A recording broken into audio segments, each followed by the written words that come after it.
Hello and welcome to Caucasian Journal's video interviews. Our guests today are well-known experts in national minorities issues from Estonia and Georgia. Arnold STEPANIAN, chairman of the public movement Multicultural Georgia, and Kristina KALLAS, research fellow at the Tartu University Narva College and leader of political party Estonia 200, who joins us online from Estonia. Hello, also from my side. Is it true that Multinational Georgia is one of the oldest NGOs in Georgia? Hello, first of all. Yes, we are one of the oldest NGOs. We established in 1999.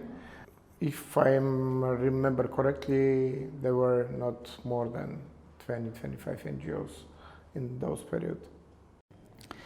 In one of the older interviews, you said that the rights of national minorities are often violated, mentioning even cases when, due to non-Georgian origin, students were not admitted to the universities.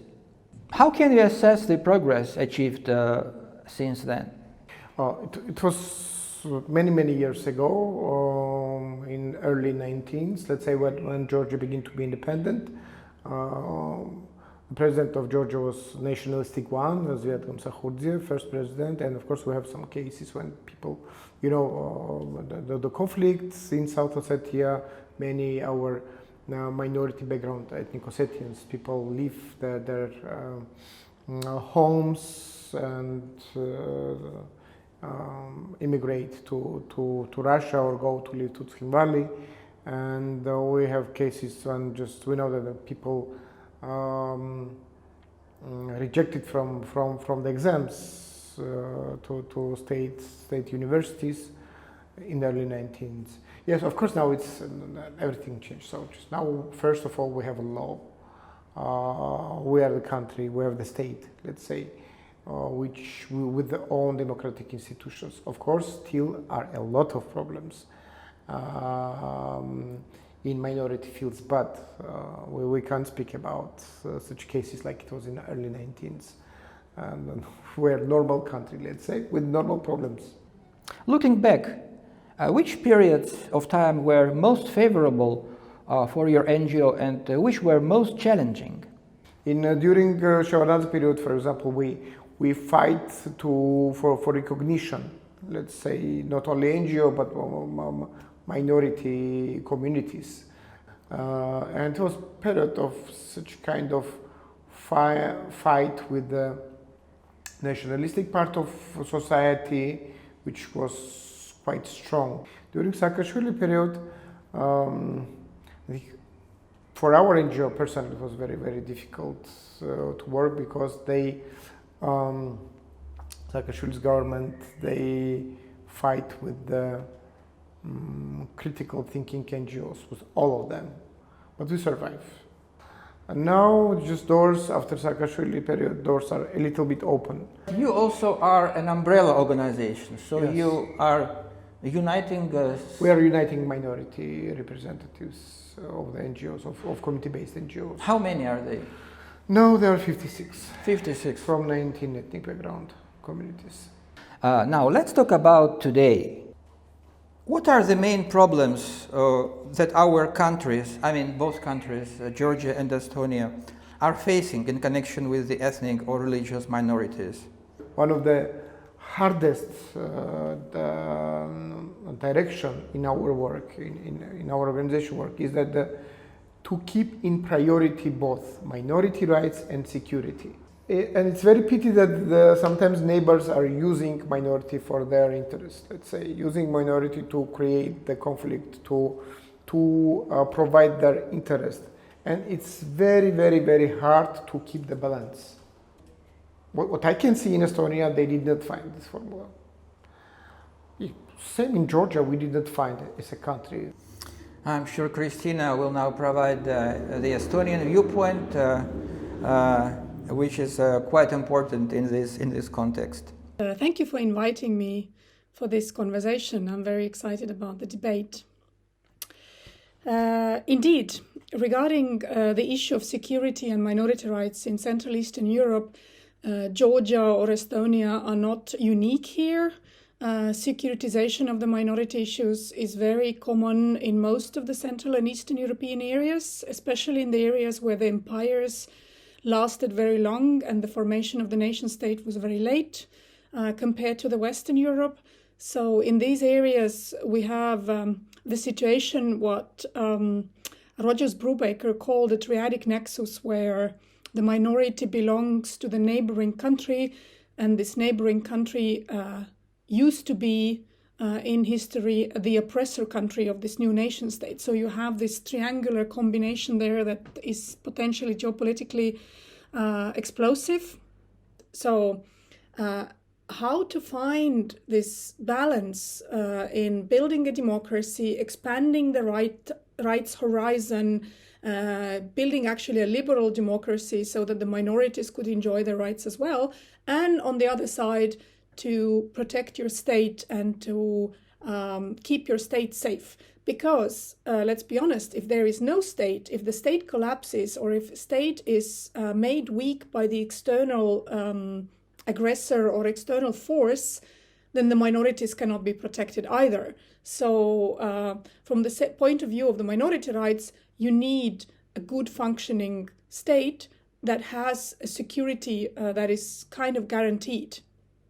So these two things cannot exclude each other because they don't work without each other. In case of Estonia, I would say that we have been seeking this balance between the minority rights and the state security issue for a very long time. There have been ups and downs in this situation in last 30 years. And that's why the integration process between the Estonian state and the Russian-speaking minority goes what I call it's sort of a 2 steps ahead and 1 step back again, then 2 steps ahead and 1 step back again. And this 1 step back is usually influenced by the external geopolitical realities, not by what the Estonian government does or does not. So we are working towards the integration, we are making certain political decisions internally, and then comes the external factor that actually sets us back a little bit into what we have achieved. Estonia is a full member of European Union, while Georgia recently declared a plan to apply for full European Union membership in 2023. Is this a realistic plan from your viewpoint? Does it open a good opportunity to attract attention to any previously neglected problems?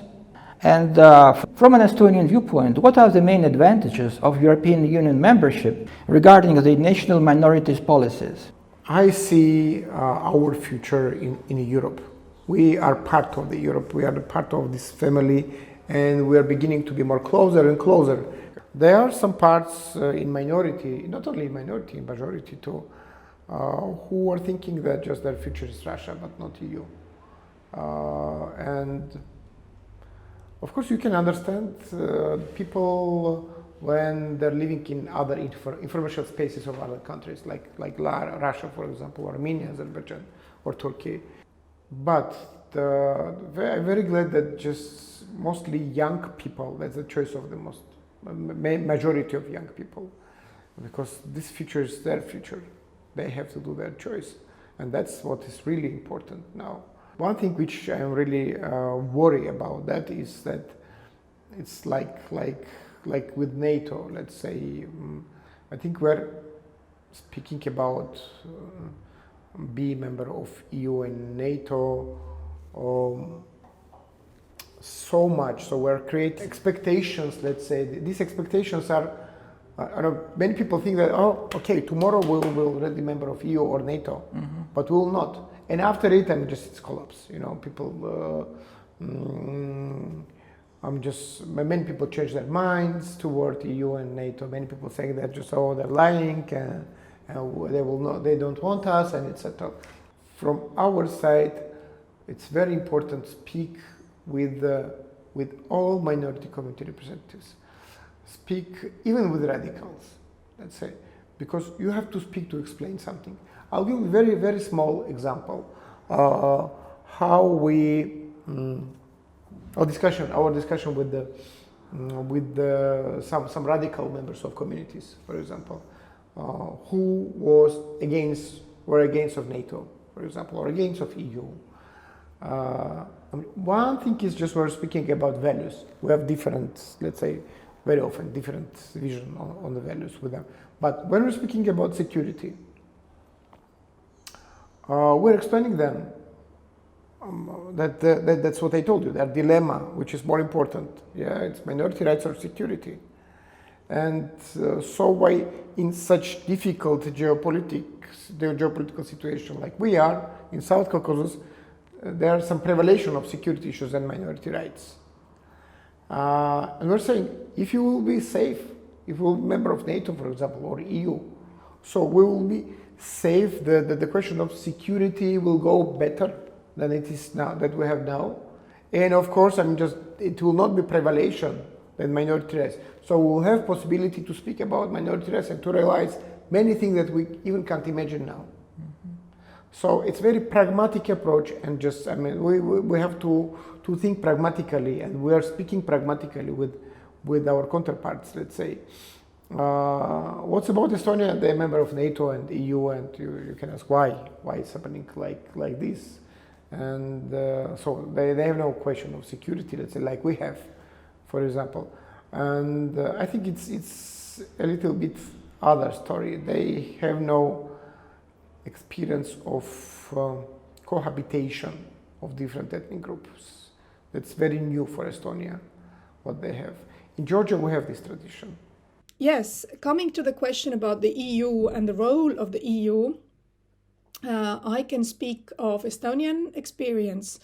EU conditionality policy, as you know, was quite heavily imposed and used on the new member states in early 2000s in association agreements.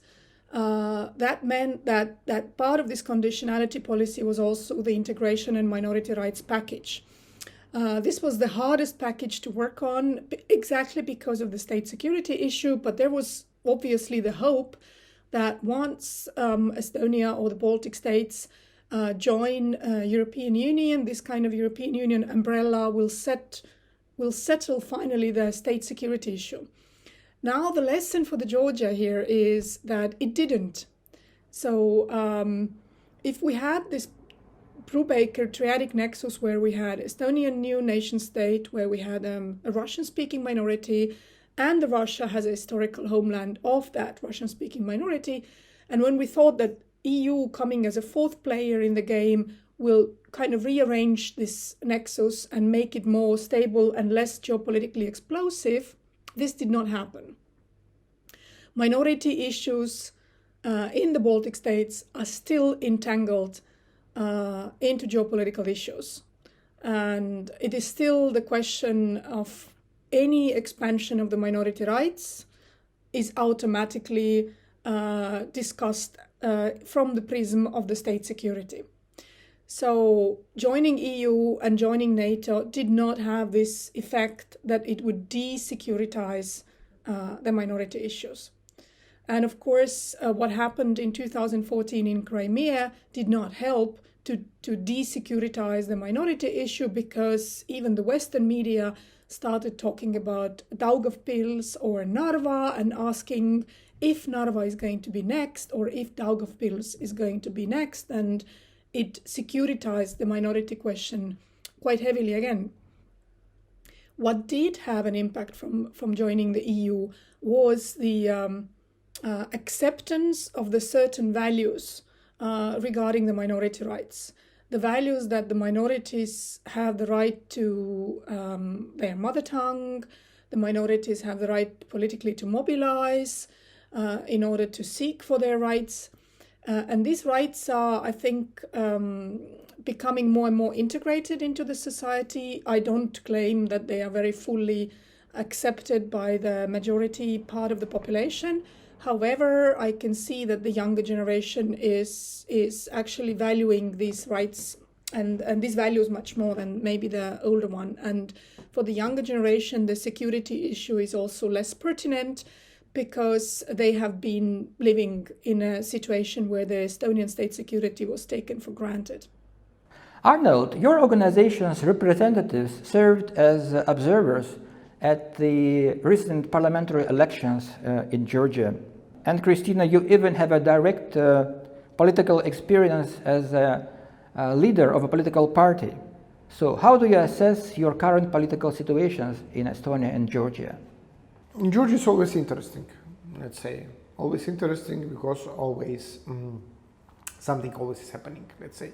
Before elections, during elections, and after elections. But we have very small developments. Very small developments, for example, when 20 years ago the ruling party took 105% of the voices in minority regions, so more than 100, let's say. So now it's approximately 60, and just it's going down. Of course, if seriously there no any falsification like it was 10 years ago, 15 years ago, and that's mean that just the space is open for oppositional parties. Regarding the political situation in Estonia, it's very different from what it used to be maybe even 10 years ago. We have a new political actor on the political scene that's populist and nativist party called Estonian National Conservative Party. It's part of the bigger trend in all European countries, Western and Central Eastern European equally. It's a trend of increased anti-globalization that results in some sort of nativism, meaning that claiming more rights to people who used to live here before, meaning before the massive immigration or before some other periods in history. So looking for certain rights distribution differently. And these claims are put very strongly in political arena, and they are gaining more and more support because of, I would say, some mainstream liberal democratic parties actually failing to address the concerns of a majority population. It's interesting, what is interesting in Estonia is that this populist nativist political party is also gaining more support among the Russians in Estonia, which might sound strange because putting down the nativist claims of that this state is mostly for Estonians ethnically, and at the same time gaining support from the Russian population.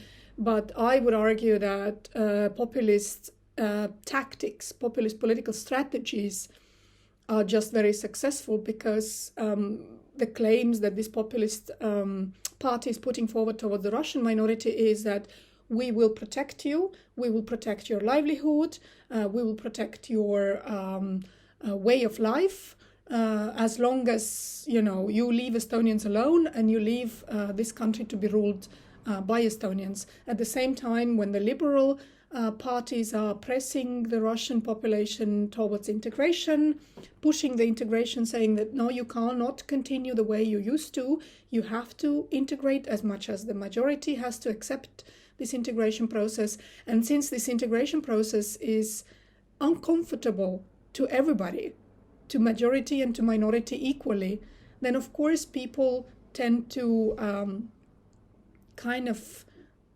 prefer these political parties who say that no need for the change, everybody remains as they are, Estonians remain controlling the state and running the state, and you remain here and we will just protect and guarantee your certain livelihoods and protection. That seems to be appealing nowadays to the Russian-speaking populations as well, and of course that's one of the big concerns. If you were in power, what would be your first 3 decrees? What would be my first decrees once in political power? Well, regarding the integration process in Estonia, I just have one decree, and that relates to the system of education. The structural inequalities that Russian-speaking minorities in Estonia face are the result of the Soviet time built school system, where Russian-speaking population is educated separately in what we nowadays call Russian-speaking minority schools. But yes, they have their own mother tongue education there. However, the integration process towards the Estonian society remains very weak in these schools. And as a solution to overcome the structural inequality that the Russians eventually face by graduating from Russian schools and then not being fully integrated into society at the moment when they need to enter higher education or where they need to enter the labor market, the solution is to actually join the schools together, join the pupils and students to study in the same schools. Does not mean that the Russian language education will be cancelled. Russian mother tongue students will still receive a multilingual model of schooling, while Estonian mother tongue kids continue studying in Estonian language. Eventually, these two different systems will merge together, of course, in a dominant Estonian language education. But from the first grade, there will be multilingual teaching for the minority kids and the Estonian language teaching for Estonian kids. And then in the upper secondary level, which we call gymnasium, that's where the two different teaching strands are merging. The main idea is that the children should study in the same school building because then the kind of a social and cultural integration actually takes place. So the first degree would be to initiate the school reform related to stopping the segregation of children of the same village into Estonian and Russian schools, or the same city into Estonian school and Russian school system, but rather joining the schools together.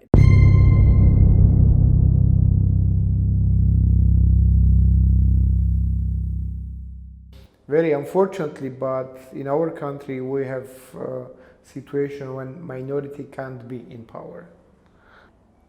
But theoretically, I can say that just I will push the discussion about final product of integration. Let's say what kind of society we want to build. Mm-hmm. We're meeting with Abkhazians, South Ossetians, and what I can say for sure, they're always asking me, is something changed in Georgia? Is majority still hate minority or not? I think that they will not come only because we are just strong economically. We have to rebuild confidence between us.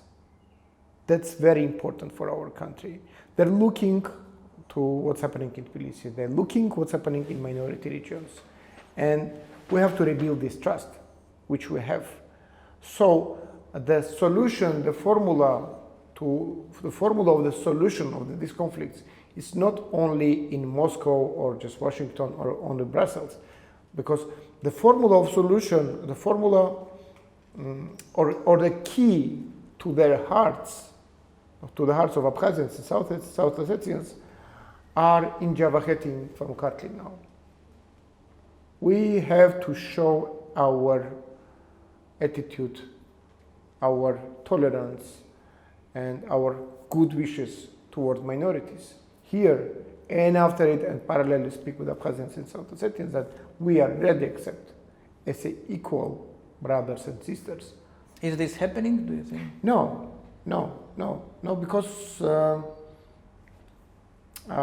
for that we need to create understanding in society about us, who we are, what the final product of this integration is.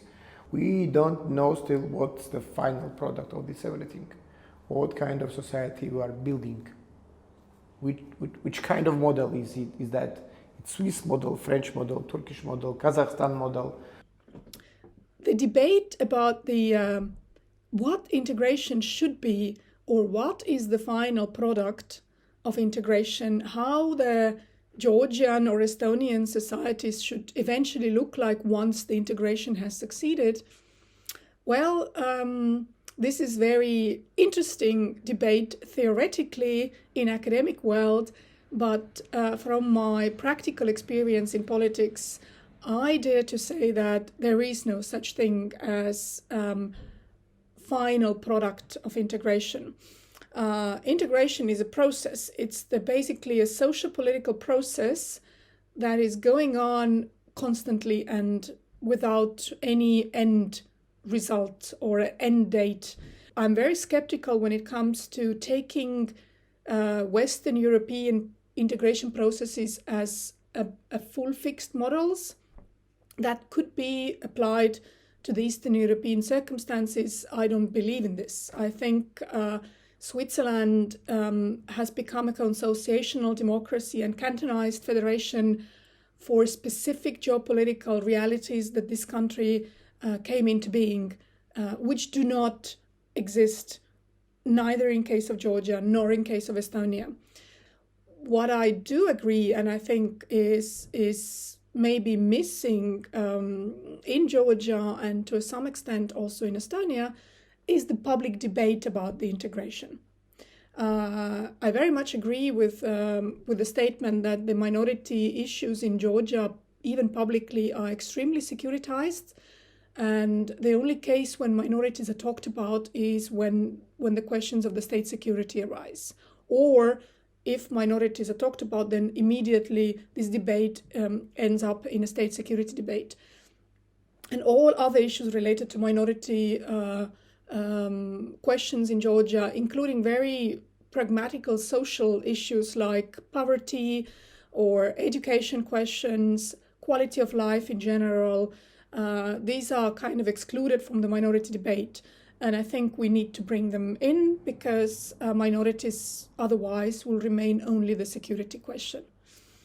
It's very important in case of Estonia and Georgia to discuss the equal rights, not from the perspective of a legal framework as such, because I think in this area, at least in Estonia, the issues are correct, but from the perspective of structural inequalities where investments in education, investments in the regions where the minorities live are not sufficient compared to the investments into majority areas.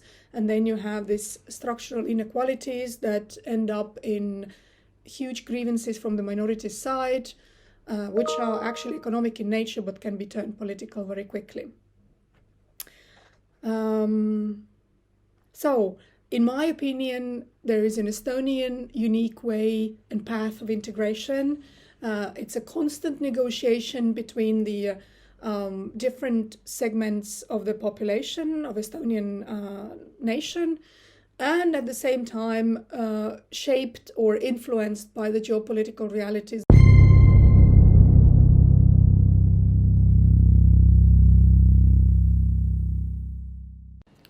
Dear Kristina, may I quote your very famous paragraph? It is necessary to remove the ethnic aspect from the state development programs or to reformulate it. The state should not be an ethnic but a political phenomenon. I was surprised that this paragraph has infuriated some of the government officials in Estonia. But that was 3 years ago. Has the situation changed? Indeed, this is a pertinent problem for most of the Central European countries, for the new countries, and it's an understandable problem. Because building democracy also requires building a nation state.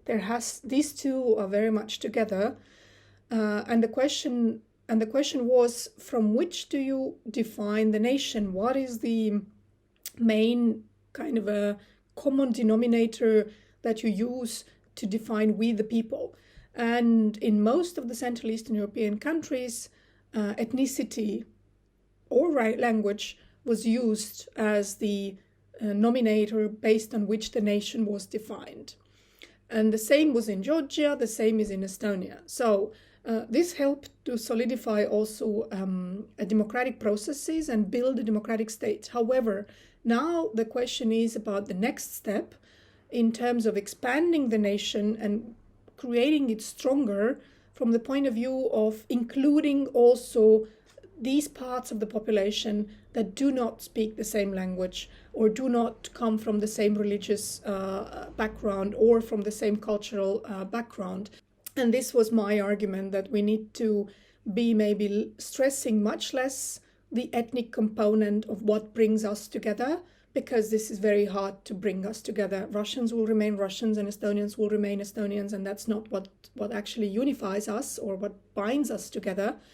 But what binds us together is an Estonian state. Estonia as a country, that binds us together. And we should actually put a more stress on that. And that's what I've defined as a political part of our nation. It is still maybe too early, and we are maybe not entirely ready to go that direction. And indeed, because of the securitization of the minority issue and the whole state security issue, de-ethnicization of politics and nationalism is much more complicated in Central Eastern Europe than it was maybe in the Western Europe.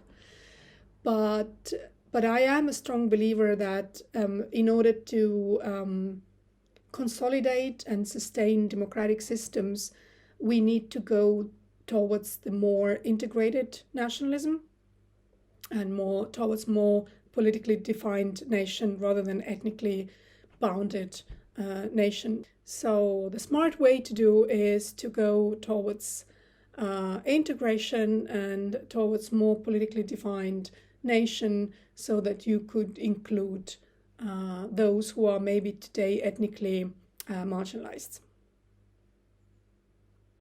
Can you tell us more about yourself, your professional background, and have you personally experienced any type of discrimination, special attitudes, or other problems?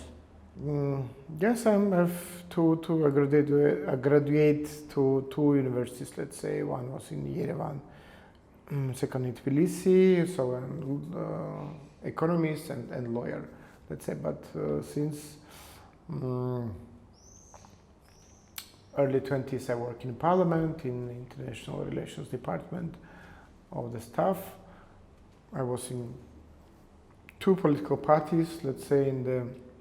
I have the cases of the personal discrimination in early 19th so I went, for example, to study in Yerevan, and just in university I had the problem.